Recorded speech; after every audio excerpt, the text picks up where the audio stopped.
for me personally, and I think any company or business or anybody, I just think you're more productive when you're in that right flow and zone. I don't know about anyone else, but I know for me, if my brain is like not on Instagram, if I'm not checking Facebook at 6 or 7 o'clock in the morning, if I'm meditating on love and peace, and if I'm practicing and moving my energy and my body through like yoga, then I'm going to be super productive. So what I've told myself is that I don't start work until 12 o'clock, and from when I open my eyes until 12 o'clock, that is Brett's time to do my practices. I can do a handstand if I want, I can go for a swim, I can go for a motorbike ride, I can do anything I want, but until 12 o'clock I'm not on social media, I'm not getting bogged down with emails, I'm doing something that makes me feel alive, that just kind of like ignites my energy naturally. And then from 12 o'clock, then I'll put all that energy that I've just created in the morning into my project, which at the moment is writing.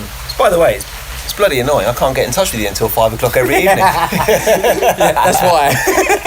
But I used to be so addicted to replying to these emails and doing this, and then all of a sudden I think it was Tim Ferriss said, put an autoresponder on or auto reply on to say that you're out of town, you'll reply within 48 hours. And do you know what, Tony? I've realised this time how distracted and how addicted we are to these screens and to replying to these emails. And when I check everything at 5 o'clock, there might be 1 or 2 emails. The world's still spinning. I've not missed out on anything, and I've gained so much. So even if I wasn't writing a book and living on this island, I think it's probably one of the best techniques I could share with anyone is to just maybe take a break from this digital kind of this digital world. I love it. I love my technology. I've got my drones. I've got my phone. But I've realised that I feel like I've got my life back again by having a break from it to work on this project, and it's something I'm going to keep now in my life, like not checking the phone till like late afternoon at least. The distraction thing it's such a theme over the last few years for me, actually. It really is hard, even on holiday, not to get distracted. If I'm going to arrange to meet with you, I need to use my phone. Bloody tantra places you keep going. Well, that is a distraction as well. Trust me, I'm in the moment when I'm doing that. No, I'm far too timid to get involved in all that. You know me. If only you could see his face. What... So you say even holiday, distracted on holiday life? No, I just started thinking about tantra. It's gone.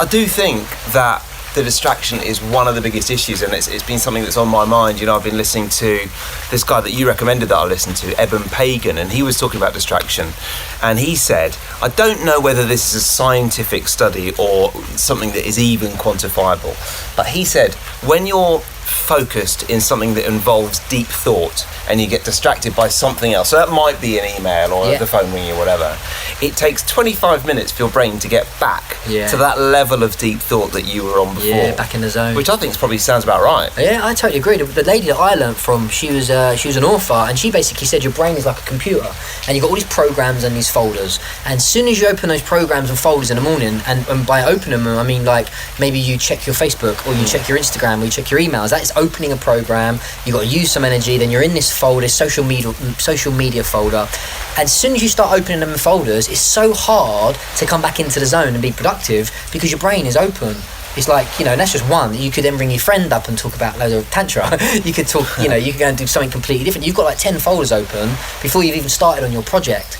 And so for me, I totally agree with Evan Pagan. It takes me ages, and I kind of now know, as soon as I turn my phone on in the evening, like 4 or 5 o'clock, as soon as I turn that phone on, I'm probably not going to be doing any more writing or working on my project. And then I actually do, one thing I want to say to people is that I actually do give myself an hour just to kind of indulge in crap online. I scroll through like Instagram, I look at pictures, I post stuff up. It's not that I'm completely banned myself from it. I think if you take it away from you, it becomes like some kind of problem. But it's like for an hour I indulge in it, but again, as soon as I come back off of it, I'm bored of it again. It's like there's nothing there for me anymore.